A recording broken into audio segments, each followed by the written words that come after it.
Hi, and welcome to the She Geeks Out podcast, where we geek out about workplace inclusion and talk with brilliant humans doing great work, making the world a better and brighter place. I'm Rachel. And I'm Felicia. We are super excited to talk this week with not one, but two awesome humans, Denielle Finkelstein and Thyme Sullivan, who are co-co-cos. You'll find out what that is when you listen to the episode.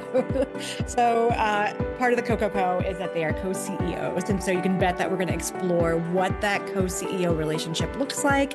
We obviously have thoughts and feels because we are also co-CEOs, and what it's like to work with family.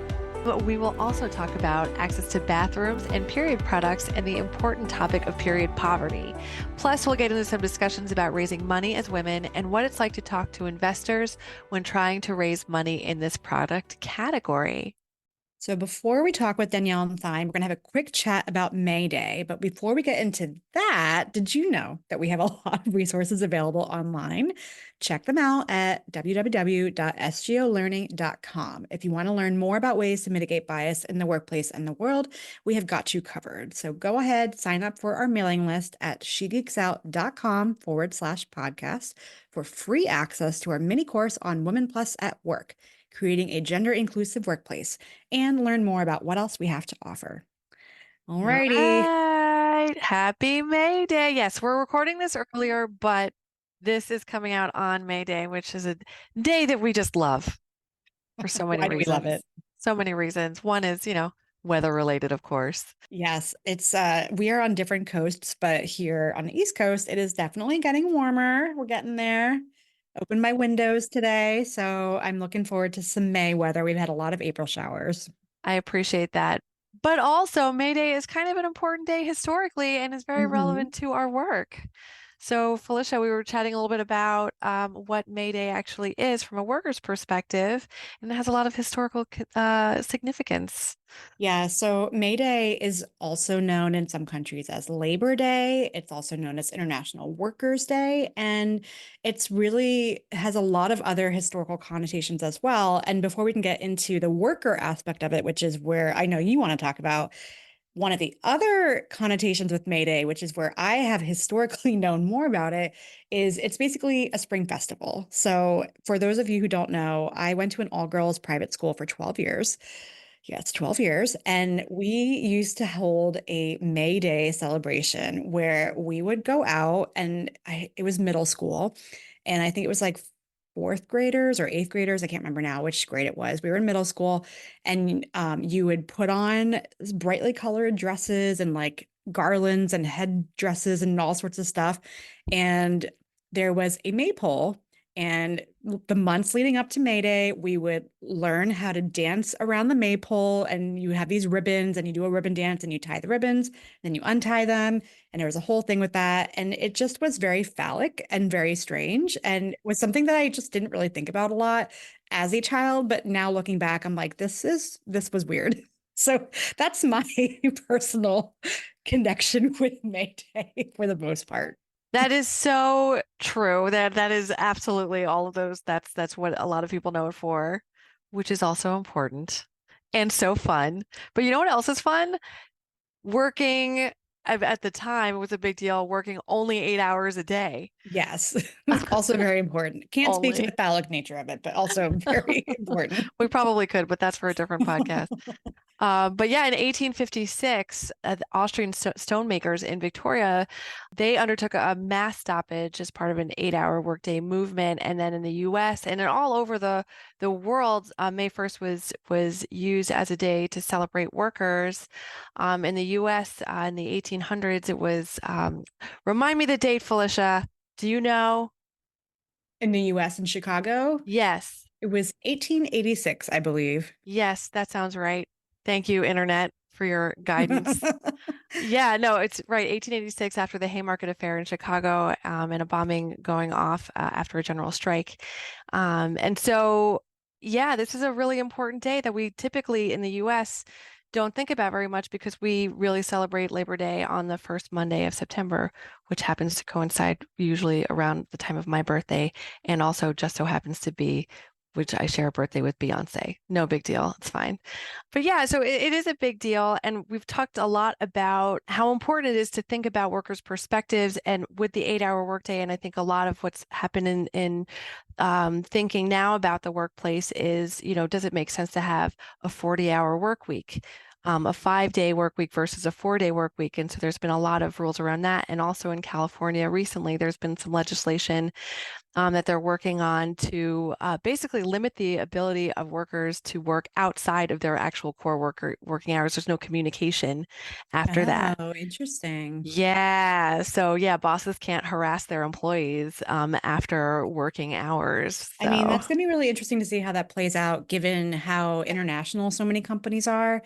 And, it's definitely, I think for larger corporate organizations, it's not unusual to have a 10 p.m. meeting or a 6 a.m. meeting. I know you love a good East Coast hour I working do. as a West Coaster, but that's personal choice, and you are the That's true. boss. But yeah, there's definitely a lot of movements towards thinking and rethinking what work looks like right now.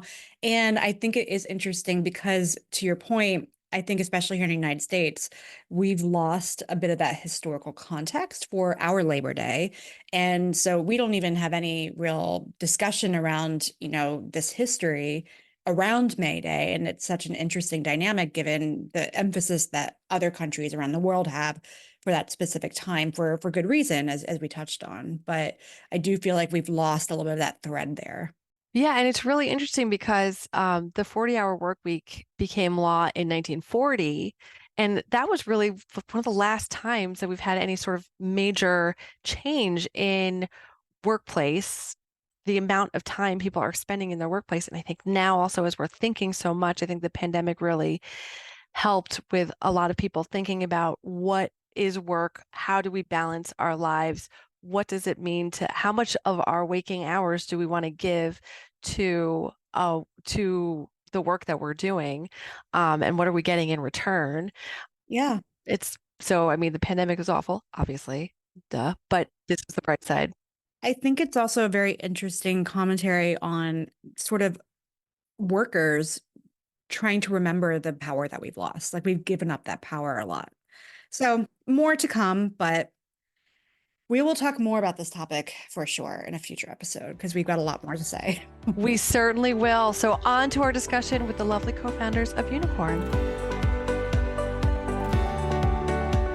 We have not one, but two guests today. Very Yay. exciting. And we're going to start off with some names because we were just asking about name pronunciations. Yeah. And we'd love to get into it. So we Yeah. have Denielle and Thyme on the guest or on the pod from Unicorn. Yes. And thyme was very interesting because you're spelled like the herb or herb, depending on. So I wanted to ask immediately. I was asked if it was okay. So like, let's just start there. Absolutely. And it happens every day. So most people do pronounce it thyme, but it is thyme.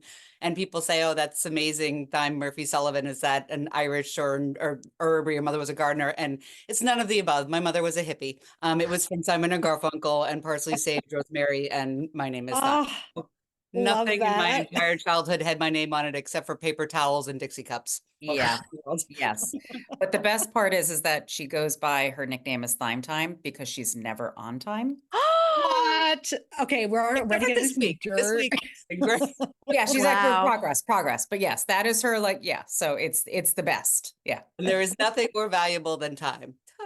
Oh, Time. and I love that you two know each other obviously so well because not only are you business partners, but you're also cousins, Yes. which is amazing. Yeah. So that story is we hadn't seen each other in 30 years. Our dads were first cousins. Wow. So what totally brought us together was 6 years ago, I knew that I had this cousin that lived an hour away from me. And actually, where at my previous job, she lived like 25 minutes from where my office was. And I was like, I left my job and I was like, I got to reach out to this woman. Like, she's somebody, like, she's family. Like, this is crazy. She lives so close. And I reached out to her, and sort of that's how the catalyst of why we are working in business partners together is over this lunch, reminiscing about our families and everything and like what we were doing in our lives because we were both this major crossroads in our careers. She's like, how funny would it be if we worked together? And I looked at her, I was like, I just walked out of my job. Like, I'm connecting with you after not seeing you for 30 years. Like, I'm not quite sure about this. 2 weeks later, we were working together. I am an excellent salesperson. I convinced her believe to work it. harder than she's ever worked for no money with somebody that she just reconnected with, and our Yeah. husbands thought we were insane. We were both the breadwinners in our family and had major corporate careers with major companies, and we both left our jobs to find our next chapter at the same time, which is crazy. And that led us to we're co-co-cos, cousins and co-founders and co-CEOs. So Oh, I love that. We're the triple threat. It's Triple good. Wow, threat, triple I'm so here codes. for everything that's happening so far. That's amazing. Danielle, can we really quickly ask you about your name before we get further into the Yes. Co situation? Yeah. Yes, Denielle. So my name is spelled Denielle. And that came from my side of the family is I have all male cousins. And so when they thought I was going to be another boy, my mom was like, all right, we're going to have another boy. I was going to be Daniel. And when I came out as a girl, she's like, well, I don't want anyone calling her, Danny. And the joke is on my mom because all my college friends all call me Denny. So my nickname Right. is Denny. So Right. So it's it still the is coming, but yes. So it's the restaurant now yeah. instead. Oh yeah. Oh yes. Perfect. Right. Yes. That's yes. I am the Thanks, restaurant Mom. franchise. Yes. Thanks, But Mom. my kindergarten teacher used to cross out my E and put an A on top. No. So the first month, my mom had to go in and say, no, it's spelled DEN. Mrs. Anderson, I still remember my first grade teacher because of like the scars she left from crossing out my A. I was like, You should have called her Mrs. Anderson. oh yeah. That would have really messed with her mind. Yes. Yep. Mrs. Anderson, wherever you are. Yep. So yeah, the two of us combined with our two names, it's fun times. Well, and it's funny too because you are not like sisters, right? Where you had the same parent doing the same, like, oh, interesting names kind of thing. Yeah. It's Nope. really funny. Well, we got to get into the work that you're doing. So would love to hear your origin stories. Like, so you shared a little bit about it already, but if you could just continue on, that would be wonderful. sure. No, so we decided to start a tampon company, as one would, because we were mothers of daughters, and we thought it would be so great to make better products, in our legacies, make better products for our daughter and make them for everyone. And we did all the things. We put it on Amazon, and we had direct to consumer, and we went into a bunch of retailers because of our backgrounds in consumer products. And what we realized very quickly was that if we were going to make real impact, it wasn't going to be to have another box on the shelf. Our real impact and our big so what is that we bring Prairie products into every stall right next to the toilet paper where women actually need them. Yeah. And what really hit us was, so we're 6 years old. And in those 6 years, as Thyme and to sort of re-emphasize, our original mission was always, how do we advance women in society? We started this for our girls because we didn't want them to have the same challenges that we've had in the workplace and just in the world. So what were some of the barriers that we've all experienced? And when we started to step back from our business, and we were successful, and this was probably actually the two scary parts that we've had in our career. And there's a lot of things as startups, as you know, like there's scary things, but probably the two scariest things was us making the decision to, one, leave our large corporate worlds and do this. And then the second was in the midst of successful 4 years into business, when you also have investors in your business, oh, look, we're going to totally rebrand ourselves, rename ourselves, and we're going to pivot into something totally new and pull ourselves out of retail. The biggest piece is, in order for us to achieve that goal, it had to happen. And we had been working with a lot of different partners, business partners. So, from nonprofits to schools to even offices. And we would sell large bulk boxes to them. And they would constantly ask, do you have a dispenser? How can we display this? What does this look like? And it made us sit back because from the day we started the business, and I think this is the thing Thyme and I would joke in our like phones, truly in our reels of everything we have in our photo albums, there's so many toilets and so many bathrooms. And like, it's literally between our kids and like, that's it. But because every time we went into a bathroom, you go into that bathroom, you see if there is anything there. You see that metal machine, it's broken, it's rusty. The product in there. Oh, do you carry a quarter? Because No, that's actually the biggest joke. Yeah, who has money Yeah. on them anymore? like No. what? Zero. And then the product, if it is there, it's so crappy. It's from 1980, tampon in a tube, pad in a box that I think I got from the school nurse when I got my period in Yep. 1980, whatever. Yep. That's what's there. So the beauty of when we made this decision was we already knew we had a great product. And so we were already providing a better product, organic, all of those things, but the change had to come. If you're going to create the impact, it can't be in the common area. It needs to be everywhere that there's toilet paper. So no guy has ever carried around toilet paper. You know, we think about it, the joke is like, let's create like an advertisement, a commercial with all these guys walking around with toilet paper under their arm, because this is what we've been doing for women. And so that shift alone, and just being able to know that that's actually the impact that we get to make, the legacy that we get to make for our daughters. You know, that's really 2 years ago was the best decision that we made doing this. I have to interrupt because wow, my mind is literally blown and I kind of want to cry a little bit because sharing this, it's what's blowing my mind is I never even thought that it would be helpful. I never in my time when I was never thought, oh, it should be next to the toilet paper because it's just not an experience that we've had, right? So we only know what we know. We don't know what we don't know. And it just makes me think about the reason why I'm getting so emotional about it is because it makes me think about all of the other possibilities there are when we start to just think differently. Like it just makes so much sense. Yes. And I'm just so grateful that Felicia connected with you and that we're talking right now. No, and I think what you're saying though is there are too many times that and Thyme says it, and I actually loved it. She's like, we just didn't ask. And you think that the part of the problem as well, and why we were looking to solve something, was men haven't had to think about it. And so, and then we were like, okay, well, a man put a machine in the bathroom for us, that is something that they did do, but we know that was a man that did that. And great, so something's there, but we just like the commonplace of where it needs to fulfill our actual bodily needs. Like that's the part that, yes, it just comes down to that simple ask. And yeah, I mean, men have been an amazing ally for us, which was actually shocking, but they've been incredible. Yeah. And I would add to what she said.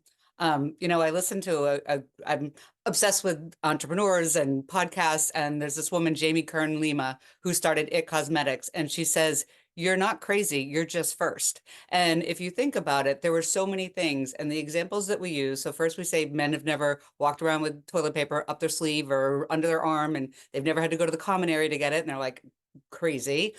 We also talk about how during COVID, when this whole thing started to hatch, was overnight, every single business in the country got hand sanitizer, and that didn't put anybody out of business. And it was just like, now you expect it everywhere. And we look about other like real like disruption and ideas. And I remember thinking that Airbnb and that Netflix and that Uber were insane. I was like, I'm not getting in somebody else's car. And now I was like, I'm not getting in a taxi. I'm like, why wouldn't I like, but there are so many ideas that it is just thinking differently. And this is just thinking differently about, it is just that we didn't ask, because when you ask and you bring in, it's inconvenient not to have it by your toilet paper at home, let alone in public and whatever. And when people ask us who's our competition, it's toilet paper, because that's what women use when they don't have anything.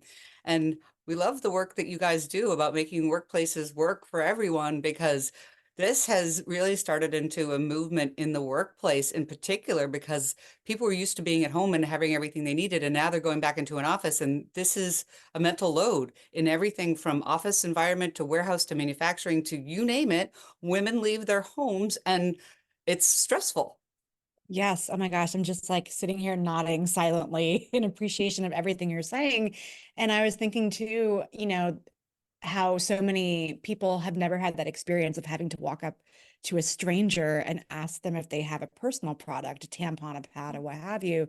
And that just feels like such a rite of passage, if you will, for so many I mean, people who have periods who have to go through that. And then I'm also thinking about, people who may be trans or may not be gender, presenting in a certain way, and how extra burden that is in Yes. this whole dynamic too.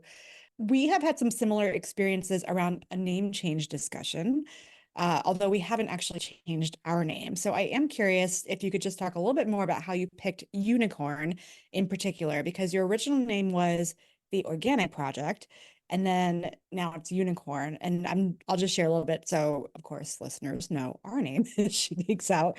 We did add the plus a few years back, but we had a lot of conversations over the years of if we should change it or not. And we've always kind of come back to just sticking with it and explaining it, even though it's not necessarily super representative of what we're doing right now. But I'd love to just hear, how you went through that process and how you landed on Unicorn. Yeah. We knew when we needed to make the pivot that we needed to go into a different name. Really, it wasn't, as I shared before, like we knew we had a great product. So we knew that our tampon and pad were high quality, where they're produced, all of those things. But we knew that by doing this, it had to change. And there were a couple of things that we started to think about. We started to think about, like, you think of these big companies, you got your Coca-Cola, you got the Bears, like all of these things, there's mascots. So there was a piece of that that was really important for us that were identifiable. Top the Organic Project was not identifiable. It was a mouthful. What this is that it needed to be identifiable. And when we started really toying around with names themselves, unicorns are optimistic. They're unique, like all these things that we're talking about. And, we, of course, like, ha ha ha, we'd love to be $1 billion. We'd love to be $1 billion company. So yes, there's the unicorn piece. But it really does come down to that there's an individualization on when it comes to a unicorn. All those words that you can put around and associate with a unicorn, we loved that. And then it came down to like, okay, it's a unicorn in every stall. And so there's something really powerful about those words. I will say too, I have a little bit of a personal obsession, as Thyme knows. I have an obsession with unicorns. It was like a late life onset. My daughter, who's 13. This is like a previous obsession. Oh, No, this Good came on. current. It came on while we were doing this business. For the first Okay. year of starting, I started wearing a unicorn headband. And I got it for Halloween. And then it was every time, it just like made me feel good. I'd wear it during calls and like whatever. I'd always have this unicorn headband on. And so so there just was this, we had hired this agency and we were playing with all these different things. And it just hit when we thought about what the impact of what that word and what the rebrand needed to be. That's really how it came about. And now as we think about what that future is, it is very identifiable. The Organic Project wasn't. And so it does go down to, you do think about the bear, you do think about all these other companies, the Charmin also, you get the bears there, the polar bears and the bears. So that was really the big reason for it. Well, I personally think that it makes more sense than a bear because what goes into stalls are horses. And what's magical stall is women's stalls. So I feel like a unicorn just makes sense to me. Yep. I don't know. We all need a little magic in the bathroom. I mean, they are Right? sad. Bad bathroom. Yeah. well, and Denielle happens to have a unicorn costume, and I happen to have a tampon costume. So it's like old adage, like what happens when a tampon and a unicorn walk into a bar? Like You got the two spots. It's a lot. Sorry, a lot. That A lot just can reminds happen. me too, because we didn't even talk about this, but how we all Yeah. connected originally was because we were on a prep call for the WeBand conference, and we'll probably talk more about that either during this chat or we'll do it in the intro. You both had introduced yourselves, and Rachel and I were slacking on the back, and we're like, these women seem so cool. We got to chat with them more. So we ended up meeting, was it 2 weeks ago in Denver at this Yeah. large conference? And I didn't even meet you, Denielle. I just saw Thyme, and you were telling me, Thyme, about your wild jacket. And I would love for you to maybe just talk about that really quickly, because it was a Oh my God, we love funny story. yeah, Yes. And I didn't see you, so I was Oh looking for my it. God, because I was being detained. So no, so this is Right. a real story. We love to have fun, and it is really kind of ironic. Like if you're going to sell like period products, like might as well make it fun, right? Otherwise, we could go back to our big boring executive jobs. And so we're always one for a good party and a good outfit and a good costume. And I was so excited to show Denielle. I found on Amazon a unicorn jacket, which is a big furry. And for you listening at home, I'm not wearing it, so I'll just describe it: a big, huge furry white jacket, and it's completely filled with LED lights. It lights up with all the colors. It is a spectacular specimen. So I'm so Spectacular. excited. I order it ahead of time. I happen to be going to a disco concert like the following weekend. Like I'm going to wear it walking my dog. Like this thing's amazing. So I put it in my carry-on suitcase with the queen of carry-on to go out to Colorado for WeBank. And I stroll through security and I can see the woman's face like completely drop. I'm like, what's happening? And like 3 more agents come over. I'm like, what is going on here? I was like, oh, apparently going through TSA pre-check with a jacket lined with wires and a remote is a problem. So for about a half an hour with the dogs and the everything, the whatever. And I was like, oh my God. I'm like, I don't know what to do. I'm like, I explained the whole story. And so I said, so what do I do on the way home? He's like, check it. He's like, check your bag. Check it. But I merely declared it on the way home. And I do still love the jacket. It was an amazing purchase, but not so amazing going through security. Like maybe Can we it's not a like travel jacket. jackets? No Unicorns make bueno. everything more fun. Like, I guess Yeah. that's the point. And there are no mascots. Well, and now we have the name. Now we have the name of our episode. there So have been thanks. Unicorns yeah, make you're everything right. more And fun. but there was, I mean, our first show that we did when we introduced Unicorn was the Uh-huh. International Facility Managers Association, which is just as unsexy as it sounds. And we had this massive unicorn booth. So picture it's a lot of like facility manager dudes walking around, and they saw this huge unicorn booth, and they all came over like, "What's unicorn?" We're like, "Well, now that you're here, we'll tell you all about our period Oh, product." They were like, Like, "Oh." have you heard about periods? Exactly. But I mean, if we were top the organic project, everybody would have kept walking, but because it's unicorn, and it makes it just so much more approachable for people to have a conversation. And even at WeBank, I mean, I don't know if you've visited our booth, we were in Siberia. We were as far back in Oh, that's where I came to see you when you told me this we fun showed up. story. We showed up and we were like, are we being punked? Like, Yeah. like, you're we in were the farthest far back. corner of this Far- entire Well, it's place. funny So because anybody that came to I see us told had to make Rachel, an I was like, effort. oh, I was like, I saw the unicorn booth. They're over in the corner that you were in, and we were talking about your location, and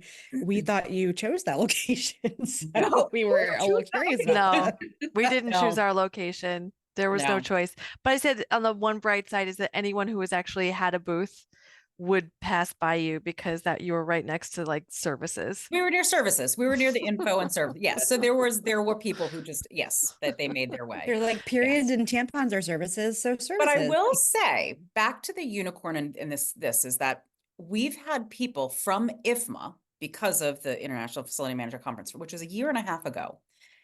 And now that we're talking with more and more organizations, they're like, are you the unicorn that was at IFMA? And we're like, yeah, we are, Oh, that's great. because they remember the name. Again, nobody would have remembered what we were before. They would Yeah. like, it's just, yeah. So it's been I love interesting it. having these conversations with companies now. I love it. Well, I want to ask you some questions that are related to being co-cos. But, because Felicia and I are co-founders, co-CEOs, it's a really unique position to be in. Would just love to learn from you what your experience has been, maybe some of the challenges that you've faced, or maybe some of the benefits that you've had being co-cos. I think the number one thing for us starting out, let's start with the first co, which is cousins. Because we were cousins, there was a built-in trust. And there was just a built-in relationship that there was almost a safety. Because Mhm. also we were both making these huge decisions to leave our large, like we'd already left our large corporate jobs, but that this was going to be the avenue that we were going to go after. And so there was this like safety net almost of like, okay, we're both doing this. And so, we say like we both lost our fathers. And so like we believe that they're watching over us because they were the first cousins. And there's almost, the belief too, like, are they the ones that like for some random reason, why did I reconnect with her? Like there's something there. Mhm. And then the co-founder just became very natural to us because wouldn't do this without each other. So that was like, holy shit. Like we do look at other founders and we're like, and they're single founders, like to you guys, what you guys just said, like there are days one of us is up, one of us is down. We get to celebrate together. We get to strategize together. You always have somebody to bounce things off of. I can't imagine doing it with anybody else, but also not doing it with somebody. And then the co-CEO is we both bring very different skills to the team. And we both come from different backgrounds. And so it became this very easily definable, okay, here's how we sit. So each one of them sort of, they all fall perfectly into place, and that's why we are the triple threat, because we have the cousin piece, that which, that respect and that trust is so important. And the communication, like, listen, it allows us to, like, sometimes tough conversations to be able to have, and have those, and then really thinking about just as what we are as co-founders, and we're both in it. We wouldn't do it any differently. Thyme is like, she's I'm gonna joke right now. She's the older sister I never had. But she, like, truly, like, I feel so fortunate that now at this stage in my life that I get to do this with somebody who's family, and somebody who I adore. So we, every time, but in the beginning, because we had zero money, like 0 pennies, we bootstrapped, like we had nothing. So whenever we traveled, we always shared a hotel room. And so everywhere, like driving, we'd pack snacks together, pack lunches together, like everything. And like, but we're always shared a hotel room. And the joke is that, okay, successful. And even where the business is now, we don't need to really share a hotel room. We don't need to really share a bed. We do. Wherever we go. And so it is like, That's so cute. like, it's a joke. But the funniest is that one time we were at this event and this hotel, and we got upgraded, and I was on my phone, I was doing something, and I was not listening. I also, like, I have ADHD. I'm also dyslexic. So like, there are moments where, like, she's saying something and I'm like, yeah. So she's saying to me, they're going to upgrade us, but something about the 2 beds. And I was like, 2 beds, great, great, great. So we walk into this hotel room. It's 2 twin beds. I don't know in this day and age. And I was like, this is an upgrade? We got upgraded to 2 single beds. But it was because they had 2 full bathrooms. It must be from like the 1940s, like a couple that literally like had 2, it was the 2 single beds and then 2 full bathrooms. It was like, where are we right now? Like Lucy and Desi situation. Yes, exactly. Yes. Wow. Did you stay in the upgraded room, or were you We like, did, "No, because we thanks." actually appreciated the two different Okay. bathrooms. Like, all right, you know what? That's fine. Listen, we've stayed in rooms in New York City where the bed took up the entire room. We both couldn't open our suitcases at the same time. Like, we've done it all. Like, it's bunk beds, everything. Like, it's all good. Yeah. So who of the 2 of you, how do you break down responsibilities? Who's got the which superpowers? Oh, this is so easy. It's funny because people always ask, how do you figure out who does what? It has been entirely natural from the very beginning. Because my background was Coke, Pepsi, Nestle. So I was sales operations, and she was Coach and Taylor, Kate Spade, and Talbot. So she's branding marketing. So everything that we did, it's either, we don't even really talk about it. It just kind of falls into place. And I appreciate you identifying that I'm your older sister you never had. Thanks. You Yes. But we both had over 20 years experience in corporate America. And it's funny because we talk about what we could do to impact not just the workplace today and the future, but we both want to go on someday and do other things because we know how hard this journey has been. And whether that's speaking or writing or mentoring or investing in other women-owned businesses, that is incredibly important to us to bring that back to others. So lovely. And just, we can share so many of those experiences too. We've also shared the hotel room in the beginning and the long car drives, and mostly me driving because Rachel is not as big I of love a driving. fan. I love driving, just not in certain But situations. I feel like now I'm wondering if that's just what it takes to be a healthy, successful co-founder relationship, is just having that nice matchup and, that easy back and forth. But And the let's trust. and the trust, it is important for sure. Yeah. But let's switch gears a little bit, because I do want to talk more about period poverty, which is one of the problems that you're trying to solve with Unicorn. So can you tell us and our listeners a little bit more about what period poverty means? Yeah. It really, at the end of the day, here in the United States, 1 in 4 women and girls experience some level of period poverty. And that means they're not able to afford their period products. They may not have the access that they need. And so you think about that, that's 25% of the US population. So they're missing work, they're missing school. And that's really why our mission went after what we were going after. if you're going to create change, it has to be where women are physically using it. And that was the bigger part for us is, again, selling on shelf as a premium product would never create the change to make an impact on this truth. This is data, and these statistics that are out there. And it had to come into the bathroom space. Our first avenue, though, has been we've made a conscious decision to go after corporate. Our nonprofit partners are all in the school space, and more in the middle school, high school, as well as college space. The reason is that, and it's the fucked up world we're living in.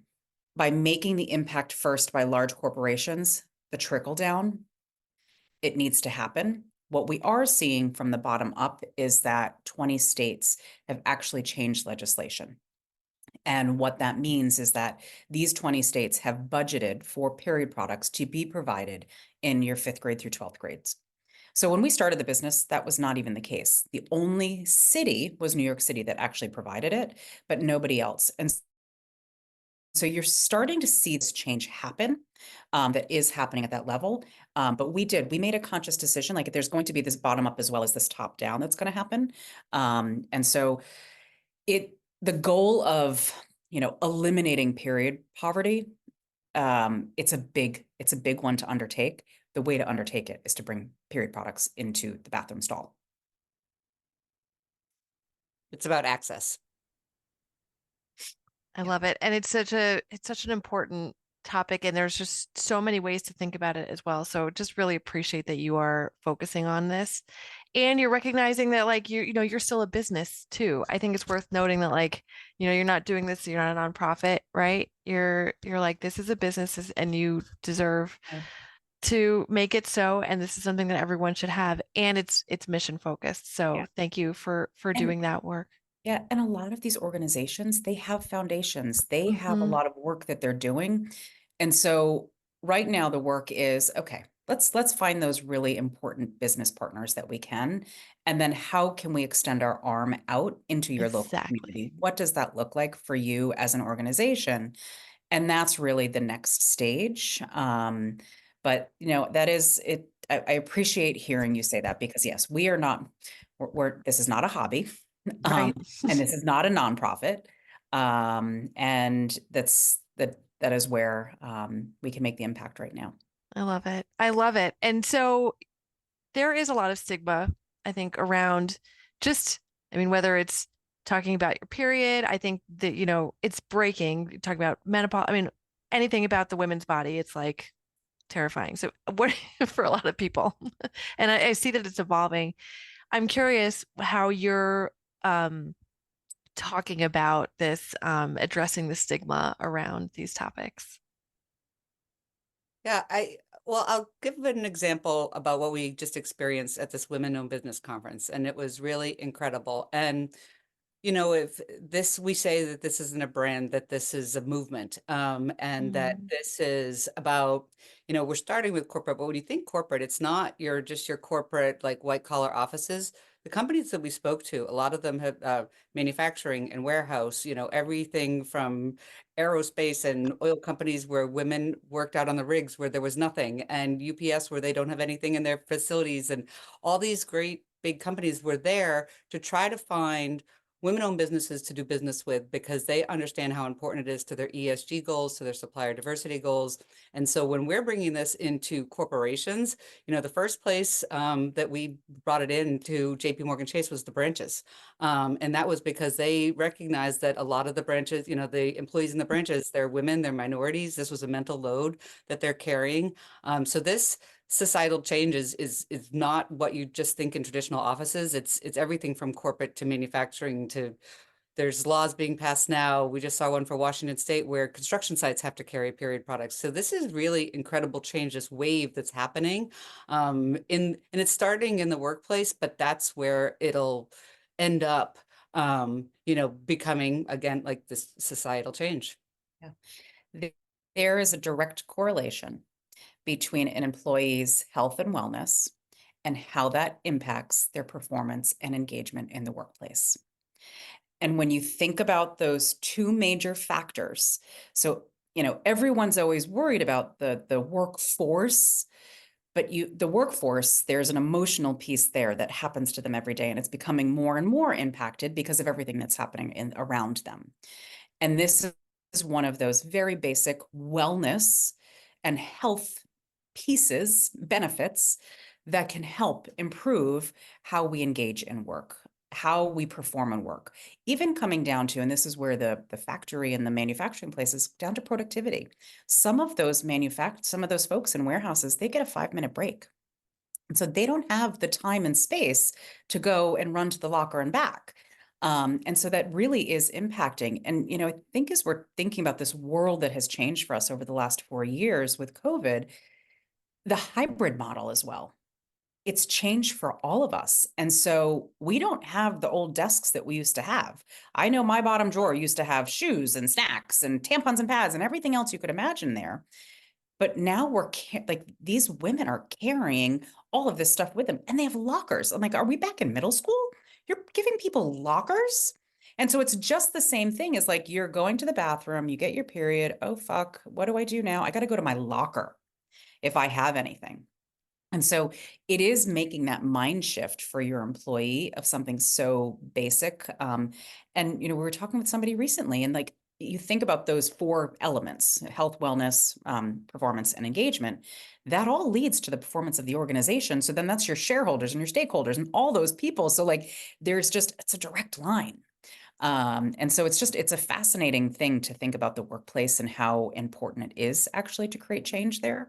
Yeah, we are nodding aggressively behind the behind the microphones.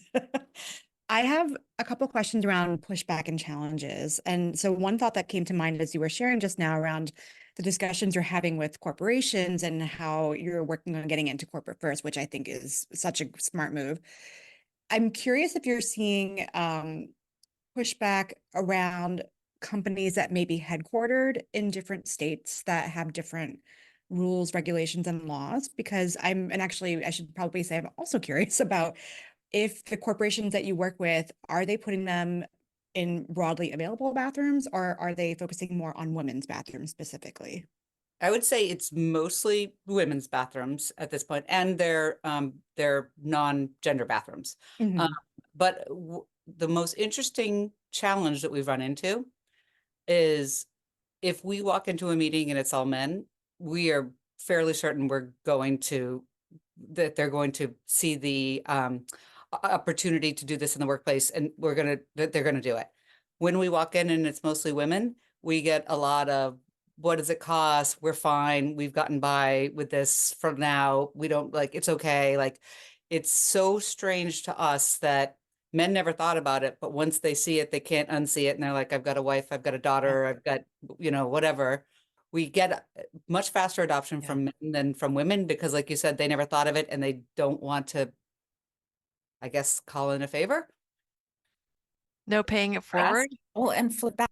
Yeah, but back to your original question though, it's non-political.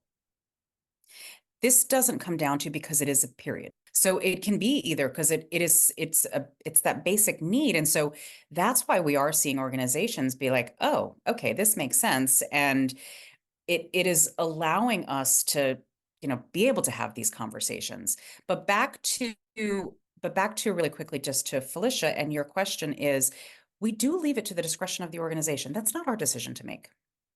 Mm-hmm. It's not. We promote it, but that's not it is truly comes down to the organization, how they want to manage this and do this. And that's up to them. We just got off a call today with an organization, and one of the folks on the call was transgender, and tears, because he said, I can now go into the bathroom and there's something in there for me. And that's the first I've experienced that, but that is the case. Is here you are, you don't know what you're going to experience, and each organization is going to be different. So Yeah, thank you for sharing that. And I think it's part of what I was curious about is if you were seeing differences. But I guess to your point, at a certain point, you're like, Yeah. we're working until this point, then the company decides how to do that. I would be curious if there's any data around companies adopting products like yours, if that Yeah. differs, again, depending, I'm assuming over state lines. There are Given so many, to Thyme factor. said, there are so Yeah. many now, like these, gender neutral bathrooms, and Yeah, that which is great. is, Yeah. yeah. Have you, and so you mentioned the whole dynamic of, all men rooms versus all women rooms, fascinating. I'm sure we could spend a whole other couple hours just unpacking that, but have you seen any pushback from investors given the product category and the fact that you two are co-founders and women founders? Curious around that point. Well, that could be another whole episode and Yeah. probably like a week-long episode. I think the part is like when we started out, it was so difficult. Thyme and I thought, here we are, these unbelievable pedigrees, like, corner offices, like we were going to get money. And Thyme coins it as the summer of unlove because it was horrible. We spoke to probably 100 different VCs and not a dollar, not a penny. But what we will say is what it taught us, we weren't talking to the right people. And that is really hard when you're seeing all these, everything out there, like, you got to go talk to the VCs, you got to go do this. Like, these are all the people. And we had been advised by somebody, or no, we actually had been at a conference and we heard this woman on a panel, and she said, go angel investors. And she also focused, and she's like, go focus on investors that are like you. And that was hard because it's a much harder research to go and do and go and find them and do this. And we were very, very, very lucky. We did a friends and family round, and then leading post that, we were introduced to this woman, Barbara Clark, who we still call like one of our like key mentors. And We know Barbara Clark. Yes. We do. She's in Boston. Yes. Yeah, totally. Love Barbara Okay. Clark. Barbara All right. Clark. So we are like, we love her, obsessed with her, like we love her. So yes. So Thyme and I we were so excited. We're like, oh my God, we got this time with Barbara, like this is incredible. We prepped our deck, all these things. We're probably not even in 15 minutes into our conversation with her. And she's like, ladies, stop. We're like, oh, this is not good. And she's like, listen, the two of you are badass, and how you're presenting and what you're doing and how you're telling it, this is not right. We're like, okay. She goes, look, what you're doing, I want to be part of, but I want to help you first. And so she spent almost like a month and a half, 2 months prepping us and getting us ready, having us think about the other side. We were doing too much of like, let us tell you our story versus how does this benefit the investor? And so it was really flipping the language, and that was really important. And then what she did is she opened up her Rolodex to us. And so here we are, we got to meet all of these other people. She introduced us to all these folks, and that set the ball rolling. It's finding the right people and the right network and where the right money is. And coming off of that summer of unlove, it's okay because direction-wise, it's what we needed. We didn't go that way also. We still have majority stake in our company. We still are the decision makers in our company. And so it's allowed those things at this stage in our lives that was the right thing. It's not easy out there. We couldn't raise money last year. It was really hard and we needed money. And so it was having to cut expenses and really go lean and, really think differently. That's the reality. It is a tough environment for women and raising funds and getting into those rooms. Well, you said something that just really struck me, which is you said you have to find investors that are like you. And that's the problem, right? Because most investors are white men. And so the pool is much smaller if you are not that. And therefore makes everyone just scrounging for what is available in these smaller pools. So Felicia and I definitely can relate. We've never taken a dime of investment money, and we've Well, never I like how you said that. Sorry to break in, Rachel, but I feel like the other side of the coin is we've never been offered a dime Well, for yeah, no one's ever investing also money. no one, but we've never, So, but we've never really pitched either. yeah, We've had yeah, we, moments we we where dabbled very we lightly. dabbled. We like went to like an event that Barbara Clark was at on a panel and was like, "This is what we do," and they were like, "That's adorable," and then they moved on from us, and we're like, "This not probably is not for us." But what is cool, and I'm so glad that you still have majority stake in it, is that yeah, you are the owners of your business, and I think having that level of control is really important. And the other thing that I think is really important too is like you can make it without the funding. There are so many people that get funding and they are not profitable businesses. They are just losing money. Just pop onto CNBC anytime and you can see some of the disasters that are on there, you know? So kudos to you for investing and for in yourselves and looking into this and still owning the majority of your business. Yeah. And look, if we didn't have the majority, we wouldn't have been able to do the pivot, Yeah. because what we will tell you is the investors wouldn't have wanted us to. Mm-hmm. Even some of our existing investors, they didn't want us to, but we're like, we get to still make the decision.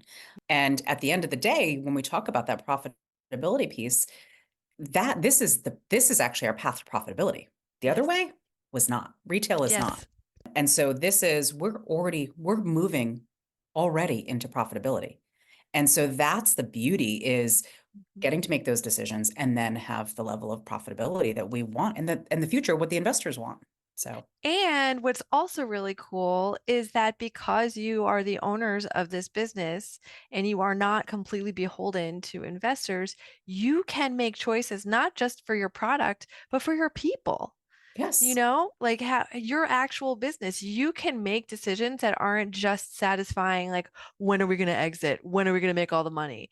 It is Yep. this beautiful way of business and like the only, I think, viable future for capitalism, is the way Love that that. you're doing it. So I Yep. know it took me a little bit to get there, but No, but I love that you say that, because one thing that if we say often is that we're in the business of humans, and so many people have forgotten that that's why we do what we do. And we do, like, we get to create our culture. We get to do the stuff that we want because it's the people that work with us that are going to make us successful. And it comes down to them and being able to create the space that they also want to be in. So yeah, no, I love that you just said that. oh, thank you. Is- Felicia, I can go on to the next question, but I've been talking a lot, so I don't know if you wanted to ask it. I'm happy to jump back in, but I'm just plus oneing everything that's being said on all fronts. Because you both are still majority owners, you're still in charge of this amazing business. You are also a certified women-owned business. We already referenced that. Could you share a little bit about your experience of being certified? Maybe, the process if you want to, but has it been helpful at all? Was the conference helpful from a business perspective? Tell us more about that. Sure, I could jump in there. And the last thing I will say about the last topic too is all of the rejection that we faced has turned out to be the greatest protection. Through all of the adversity, all of the things that have happened to us as founders, we wouldn't trade it for anything. It's made us so much better, stronger, better. And our greatest hope is that someday we'll be able to invest in other women-owned businesses and increase that pool. And being a women-owned business has been really important. And we found WeBank 4 years ago, actually, without fully understanding the true depth and benefit. The only understanding we had is I was the one that volunteered to do the certification, and holy shit, have you guys done the certification? It is Oh yeah. Yes, we're certified. fun. Yeah. So fun story. At one point I was like, can't we just take pictures of our private parts and I send them? know. Because this is Gynecologist absolutely exam, like, I'll take it. soul I'll crushing. anytime. And I will fully admit, I was a little salty about it because it took a lot of time and we were just two of us in the beginning. And you know, and it's even some of the renewals, because our business has changed so much, have been challenging. And, you know, there was somebody we met at the conference, and I'm quick to say, yeah, love the organization, not so much the process. I mean, doing a home visit in my spare bedroom here is kind of crazy, but it happens, right? So we did a virtual home visit at the peak. I think it was like March 2020, and we were forced to take our laptops and show underneath the desk to make sure there was no man hiding down there. I that don't was remember screaming this. answers to us. Yes. I remember this vividly because I was just thinking to myself, right. And wow. it felt like opposite. Wait. It I almost think that was a felt, joke. I can't believe that was real. No, she was real. We got to talk about this offline because that I lady remember was that. for Oh, real. we will tell you, one of the women that we met at the conference, she had been on the board for a couple of years, and she did say, she's like, there have been so many men that put their wives as a That's figurehead. true. That is And true. we're like, what? Huh? So you're No, putting it is all of true. us through this because of those stupid, like, couple of them? Like, come on. It's always because of that, Yeah. Danielle. yeah, So- but it almost felt to us like opposite discrimination. Like, no dude has to prove they're a dude to be a dude-owned business. Like, what is happening here? Like, the amount of work that we had to go through to prove that we were women, to be a women-owned business it was a lot. I mean, there are consultants that's what they do, that they'll do it for you, but like we're like, no, like And it was easier this year. I think they went away with a lot of the virtual visit was very easy, and then it was just basically, you know, re-giving a lot of the documents you already gave. But I feel you on that. I yeah, do. it was a lot, and we've changed a lot. But now I'll give you the positives. So we, from a couple other founders, we have founder support groups that we like unofficial founder support groups. A lot of them said, hey, listen, we got a lot of business from this conference. And after being in the organization for 4 years, we really hadn't done anything. And we went to this conference, and it was really incredible, the caliber of companies that they had there, and the openness that these companies had, and their desire to work with diverse suppliers, to work specifically with women-owned businesses, and the commitment that they make in their ESG goals, and how they understand that it makes for, you know, a better workplace and company in so many different ways, and how it helps our businesses to make real significant change in the world. We were really impressed with their understanding of the importance of women-owned businesses to their procurement and their services. Awesome. We could probably really, really talk for hours on end, but I we know. are limited by time. So we have one final question, Rachel, if you want to do the honors. Oh, I would love to. I'm sad because I do want to hear more about your future goals and all that good stuff. But we have to ask the ridiculous question of, what are you currently geeking out about that has nothing to do with what we've talked about so far? Thyme, why don't you start? Because I know what you're geeking out about. Go ahead. I have 2 goals for this year. I'm going to play poker and pickleball. Oh my God. I love it. I'm all in on both, like all in. I'm going to crush it. Well, Have you already done it? Or are you just doing more of it, No, or you haven't she's done done anything? neither. I took no, that's not true. I did take Oh, it. okay. Sorry. I Yes. took Okay. a lesson for pickleball, but poker, very short story. We had an investor who we were talking about how shitty it is to raise money as a female. And she said, my good friend's son is a professional poker player. And I asked him one day, why aren't there more women professional poker players? And he said, oh, that's easy. He said, because women play the cards they have and men play the cards they want. Ooh. She then sent us a deck of cards, and we were like, brilliant. Okay. And there's All this right. woman, Jenny Just, who's a total badass who you can look up, who started this, Right. who is a badass, like financier, Wall Street, everything. And she is all advocating for women playing poker. And there's an app, and she has clubs, and she wants to start these poker groups because there's so much in negotiating and just in business in general that can help from a solid poker game. So look up Jenny Just. She's a badass. She's also a self-made billionaire, according Yes, to she her is. website. She is. Again, so I'm playing poker I'm- and pickleball. Yes. So Thyme, yes, exactly. She's But creating a little like girl gang of poker players. Oh my Yes. gosh. Yeah. Time's like, I don't need investors. I'm just going to make it big at the poker table. Yeah, exactly. know when to hold them. Wow. Danielle, do you have any? Do you want to share? I mean, it's hard to like go after that. Like, You don't have Who to to. go first? My geeking, well, I wanted you to because I know what you're going after. No, she's got a good geeking out.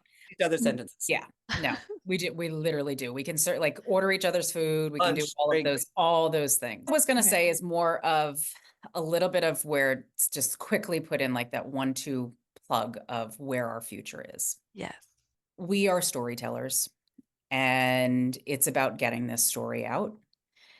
Once people hear it, they can't unhear it, that this needs to be in every single stall. And that's really what this comes down to, is it's just continuing to share the story, because that's where the change is going to happen, is getting it into the bathroom. We know that this is going to be a norm. Our legacy truly for our daughters is that, and we have sons too, but really as we think about our daughters, is that they don't remember a time when there weren't period products in that bathroom stall with them. That's the legacy that we get to leave for this next generation. And so that's where allowing us to have time, space to share our story, to tell what we are doing, that's what we're looking to do.